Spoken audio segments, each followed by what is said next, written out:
Hey everybody, I wanted to give you a little bit of a continuation of where we were last week on the Odyssey.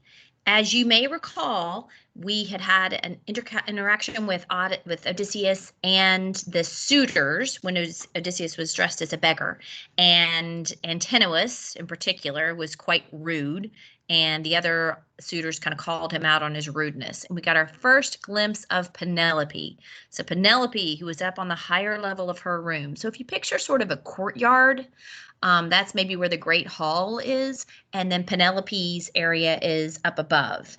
So if you picture kind of that's what we're looking at here. So Penelope sort of looking down on the proceedings, and she actually says, "Would God be hit yourself, Antinous, hit by Apollo's bow shot?" So we understand right away that Penelope is not a fan of the suitors, or at least especially of Antinous.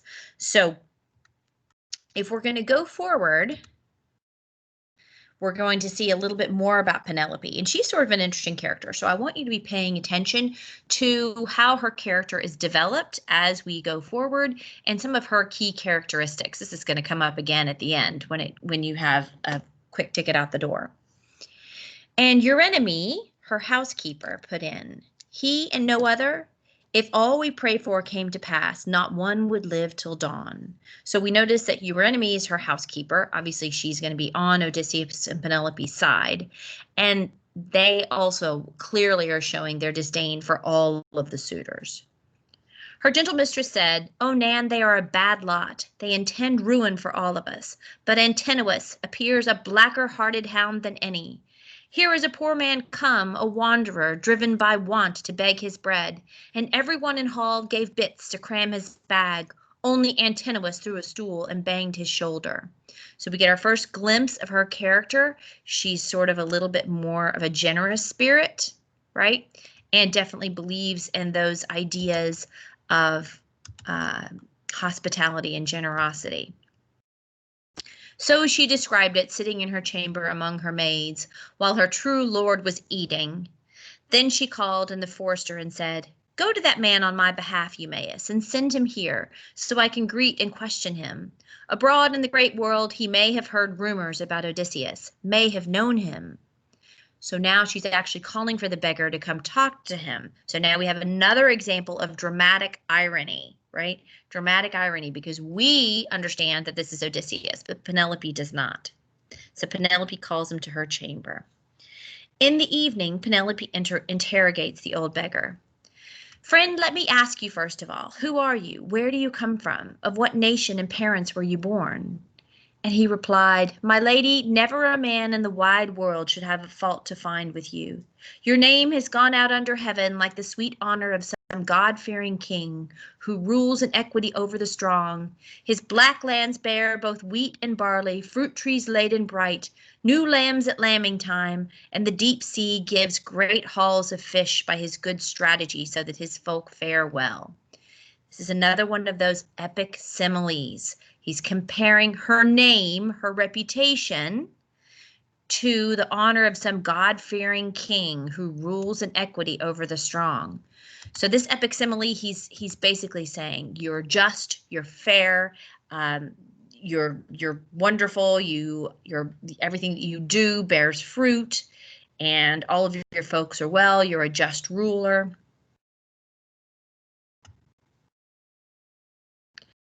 "O my dear lady, this being so, let it suffice to ask me of other matters. Not my blood, my homeland. Do not enforce me to recall my pain. My heart is sore, but I must not be found sitting in tears here in another's house. It is not well forever to be grieving.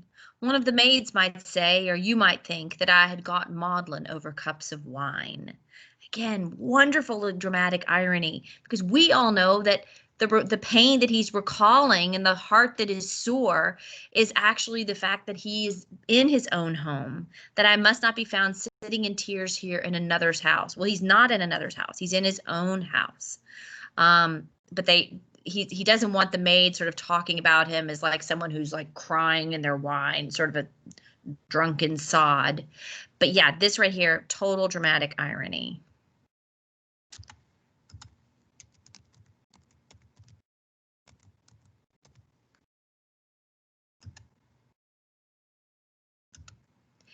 And Penelope replied, Stranger, my looks, my face, my carriage were soon lost or faded when the Achaeans crossed the sea to Troy.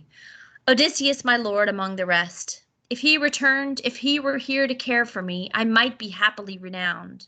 But grief instead, heaven sent me, years of pain. Sons of the noblest families on the islands, Dulcinea, same, wooded Zacynthus, with native Ithacans are here to court me against my wish. And they consume this house. Can I give proper heed to guest or suppliant or herald or round on the realm's affairs? So she's saying right here that everything that I had left when Odysseus left. If he returned, she might be happily renowned.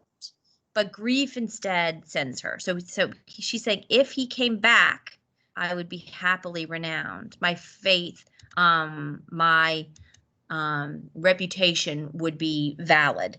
But he's not here. I'm just in grief, years of pain. All of these people are here to court me. And so she's like, I can't do anything about, can I play proper heed to guest or suppliant or herald in the realm's affairs? In other words, they're taking up all of my time. I can't even rule the land as I needed to. How could I, wasted with longing for Odysseus, while here they press for marriage? Ruses, if you notice what ruses are, because this is going to be sort of a key characteristic of Penelope. Ruses served my turn to draw the time out. First, a close-grained web I had the happy thought to set up weaving on my big loom in the hall. I said that day, young men, my suitors, now my lord is dead. Let me finish my weaving before I marry, or else my thread will have been spun in vain. It is a shroud I weave for Lord Laertes when cold death comes to lay him on his bier.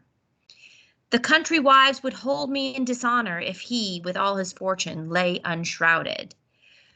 So remember, Penelope is really kind of our ideal woman. She is sort of the perfect Greek wife. And so she set up this plan to say, I can't possibly marry anyone until I've completed this task. And the task that she set for herself is to weave a beautiful burial shroud for her father-in-law, Laertes. I reached their hearts that way, and they agreed. So every day I wove on the great loom, but every night by torchlight I unwove it.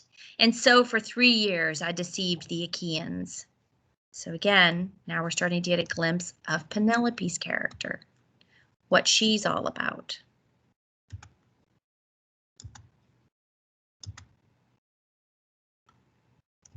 We're going to come back to this picture in a minute. But when the seasons brought forth a year on, as the long months waned and the long days were spent, through impudent folly and the slinking maids they caught me, clambered up to me at night. I had no choice then but to finish it. So through impudent folly and the slinking maids they caught me. So her maids knew what happened, what she was doing, and something about their folly made the suitors kind of catch on to what she was doing. And now, as matters stand at last, I have no strength left to evade a marriage, cannot find any further way. My parents urge it upon me, and my son will not stand by while they eat up his property. He comprehends it, being a man full grown, able to oversee the kind of house Zeus would endow with honor. But you too confide in me. Tell me your ancestry. You were not born of mythic oak or stone. So Penelope asks again to ask the beggar to tell about himself. He makes up a tale in which Odysseus is mentioned and declares that Penelope's husband will soon be home. So now he's kind of prophesying in his role as a beggar, saying he's soon coming home. Dramatic irony, we know he already is home. You see then, he is alive and well and headed homeward now, no more to be abroad far from this island, his dear wife and son. Here is my sworn word for it. Witness this, God of the zenith, noblest of the gods, and Lord Odysseus' hearthfire now before me. I swear these things shall turn out as I say. Between this present dark and one day's ebb after the wane, before the crescent moon, Odysseus will come. So he's kind of foretelling to her that Odysseus is on his way. She thinks he's still a beggar, but now we all know that Odysseus really is there. All right. The challenge, and I'm going to show you the challenge in just a second. So pressed by the suitors to choose a husband from among them, Penelope says she will marry the man who can string Odysseus's bow and shoot an arrow through 12 axe handle sockets. The suitors try and fail. Still in disguise, Odysseus asks for a turn and gets it. So he's a beggar. They're probably going to make fun of him for trying it. But I want to show you quickly what this looked like because it's kind of hard to picture. So I'm going to share a different screen.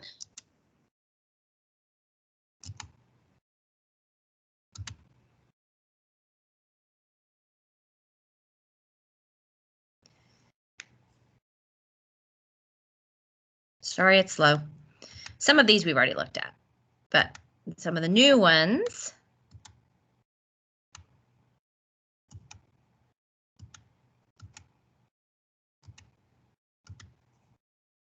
This is Penelope meeting with Odysseus, disguised as a beggar. That's your enemy, her housemaid, right behind them.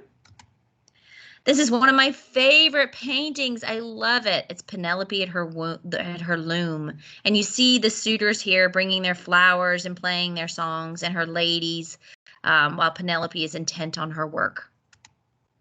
We'll get to that later. Don't want to get this. Oh, nope. Then that's not the one I wanted to show you. Got a different one to show you. This one. So this gives you a little bit of an idea of what those axe heads look like. So that's Odysseus, and there is the axe heads all in a row. I just figured it kind of helps to have a little bit of an image of what that looks like before you go forward. All right, and now we're going to go back to the story.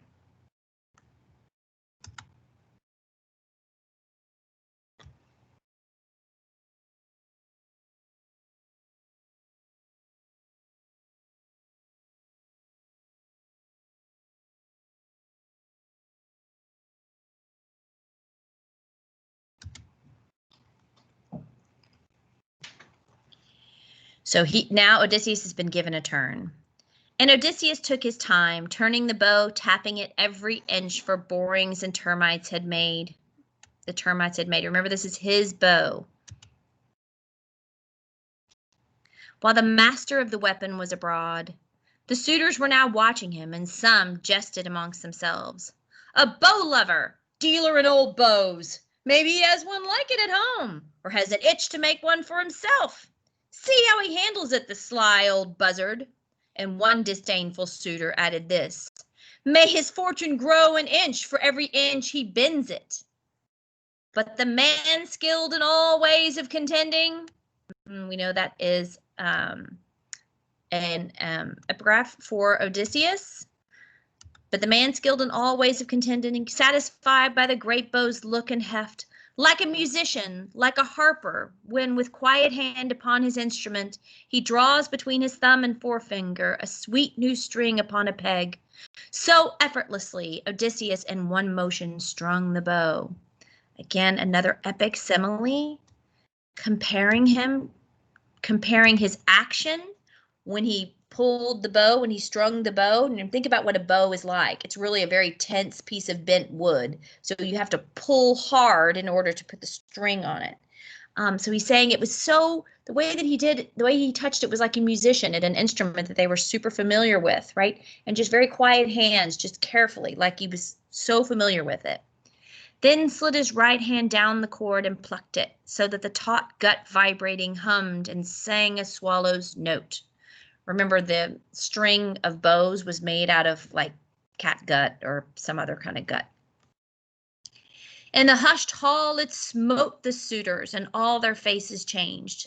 Then Zeus thundered overhead, one loud crack for a sign, and Odysseus laughed within him that the son of crooked-minded Cronos had flung the omen down. He picked one ready arrow from his table where it lay bare. The rest were waiting still in the quiver for the young men's turn to come. He knocked it, let it rest across the hand grip, and drew the string and grooved butt of the arrow, aiming from where he sat upon the stool. Now flashed arrow from twanging bow, clean as a whistle, through every socket ring, and grazed not one to thud with heavy brazen head beyond. Then quietly Odysseus said, Telemachus, the stranger you welcomed in your hall has not disgraced you. I did not miss, neither did I take all day stringing the bow. My hand and I are sound, not so contemptible as the young men say. The hour has come to cook their lordships' mutton supper by daylight, other amusements later, with song and harping that adorn a feast. So the hour has come to cook their lordships' mutton is literally like a threat. It's like it's time to cook their goose, time to let them have it. He dropped his eyes and nodded, and the prince Telemachus, true son of King Odysseus, belted his sword on, clapped hand to his spear, and with a clink and glitter of keen bronze stood by his chair in the forefront near his father. All right, people, it's about to go down. Are you ready for it? Are you ready? I'm not sure. Here we go. Let me go back and show you the picture of the bow shot from their perspective. There we go. There's the picture of Odysseus stringing the bow and shooting through the arrowheads.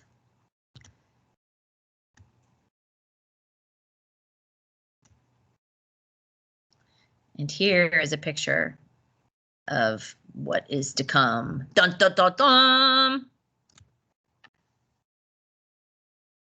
Odysseus's revenge. We've been waiting the whole time for this, right, guys? Literally from the very, very beginning of the story, we knew this is coming, and here it comes. Now, shrugging off his rags, the wiliest fighter of the islands leapt and stood on the broad doorsill, his own bow in his hand. He poured out at his feet a rain of arrows from the quiver and spoke to the crowd. So much for that! Your clean-cut game is over. Now watch me hit a target that no man has hit before if I can make this shot. Help me, Apollo. He drew to his fist the cruel head of an arrow for Antinous, just as the young man leaned to lift his beautiful drinking cup, embossed, two-handled, golden. The cup was in his fingers, the wine was even at his lips, and did he dream of death? How could he? In that revelry, amid his throng of friends, who would imagine a single foe, though a strong foe indeed, could dare to bring death's pain on him and darkness on his eyes? Odysseus's arrow hit him under the chin and punched up to the feathers through his throat. Excellently gross, am I right, people? Backward and down he went, letting the wine cup fall from his shocked hand. Like pipes, his nostrils jetted crimson runnels, a river of mortal red, and one last kick upset his table, knocking the bread and meat to soak in dusty blood.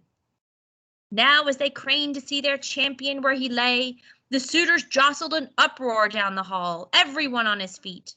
Wildly they turned and scanned the walls and the long room for arms, but not a shield, not a good ashen spear was there for a man to take and throw. All they could do was yell in outrage at Odysseus. Foul to shoot at a man! That was your last shot! Your own throat will be slit for this! Our finest lad is down! You killed the best on Ithaca! Buzzards will tear your eyes out!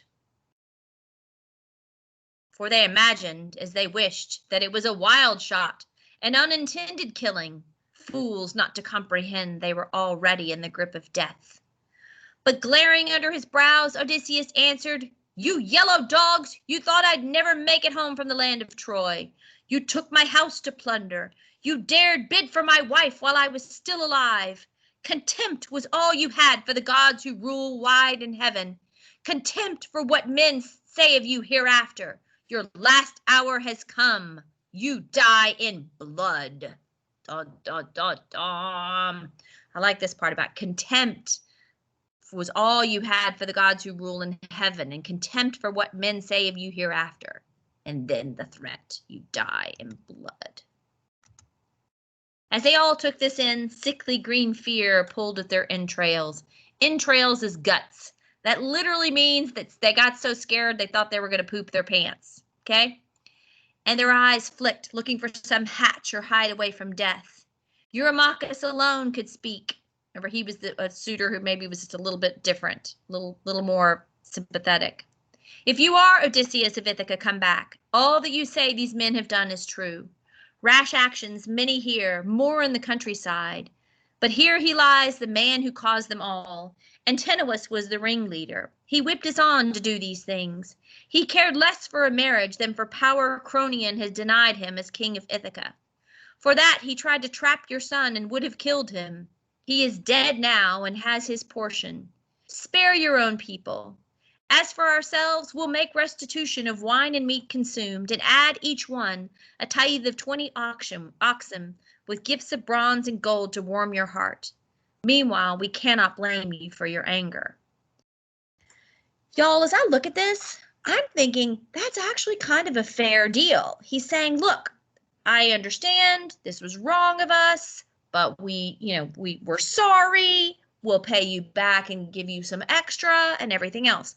It does seem like a fair deal. But again, if you're Greek, you're thinking this guy's a coward, right? The honor comes in Odysseus, who's brave enough to take care of things, right? They think this is not so honorable. Odysseus glowered under his black brows and said, not for the whole treasure of your fathers, all you enjoy, the lands, flocks, or any gold put up by others, would I hold my hand. There will be killing till the score is paid. You forced yourselves upon this house. Fight your way out or run for it if you think you'll escape death. I doubt one man of you skins by. They felt their knees fail and their hearts, but heard Eurymachus for the last time rallying them. Friends, he said, the man is implacable. Now that he's got his hands on bow and quiver, he'll shoot from the big doorstone there until he kills us to the last man. Fight, I say. Let's remember the joy of it. Swords out. Hold up your tables to deflect his arrows. After me, everyone. Rush him where he stands. If we can budge him from the door, if we can pass into the town, we'll call out men to chase him. This fellow with his bow will shoot no more. He drew his own sword as he spoke, a broadsword of fine bronze, honed like a razor on either edge. Then, crying hoarse and loud, he hurled himself at Odysseus. But the kingly man let fly an arrow at that instant, and the quivering feathered butt sprang to the nipple of his breast as the barb stuck in his liver. The broadsword clanged down. He lurched and fell aside, pitching across his table. His cup, his bread and meat were spilt and scattered far and wide, and his head slammed on the ground. Revulsion, anguish in his heart, with both feet kicking out, he downed his chair, while the shrouding wave of mist closed on his eyes. Amphinomus now came running at Odysseus. That's different from Antinous. I know the names are similar. Amphinomus now came running at Odysseus, broadsword naked in his hand. He thought to make the great soldier give way at the door. But with a spear throw from behind, Telemachus hit him between the shoulders, and the lance head drove clear through his chest. He left his feet and fell forward, thudding, forehead against the ground. Telemachus swerved around him, leaving the long, dark spear planted in Amphinomus. If he paused to yank it out, someone might jump him from behind or cut him down with the sword at the moment he bent over. So he ran from the tables to his father's side and halted, panting, saying, Father, let me bring you a shield and spear, a pair of spears, a helmet. I can arm on the run myself. I will give outfits to Eumaeus and this cowherd, better to have equipment. Said Odysseus, Run then, while I hold them off with arrows as long as the arrows last. When all are gone, if I'm alone, they can dislodge me. Quick upon his father's word, Telemachus ran to the room where spears and armor lay. He caught up 4 light shields, 4 pair of spears, 4 helms of war high-plumed with flowing manes, and ran back, loaded down on his father's side. He was the first to put a helmet on and slide his bare arm in a buckler strap. The servants armed themselves, and all 3 took their stand beside the master of battle. While he had arrows, he aimed and shot, and every shot brought down one of his huddling enemies. But when all barbs had flown from the bowman's fist, he leaned his bow in the bright entryway beside the door, and armed, a 4-ply shield hard on his shoulder, and a crested helm, that's like the helmet, horse-tailed, nodding stormy upon his head, then took his tough and bronze-shod spears. Aided by Athena, they skip a lot here. Aided by Athena, Odysseus, Telemachus, Eumaeus, and other faithful herdsmen kill all the suitors. And Odysseus looked around him, narrow-eyed, for any others who had lain hidden while death's black fury passed. In blood and dust he saw that crowd all fallen, many and many slain. Think of a catch that fishermen haul in to a half-moon bay in a fine meshed net from the white caps of the sea. How all are poured out on the sand and throws for the salt sea, twitching their cold lives away in Helios's fiery air. So lay the suitors, heaped upon one another. Okay, that's another epic simile. I want you to kind of be thinking about how that is an apt comparison of the suitors all dead on the ground to the fish in the fisherman's net. All right, we are going to finish Penelope's test and the very end the next time we meet, but I wanted to give you guys a chance this way you can pause and take notes as you go and help to really understand this text. Thank you very much.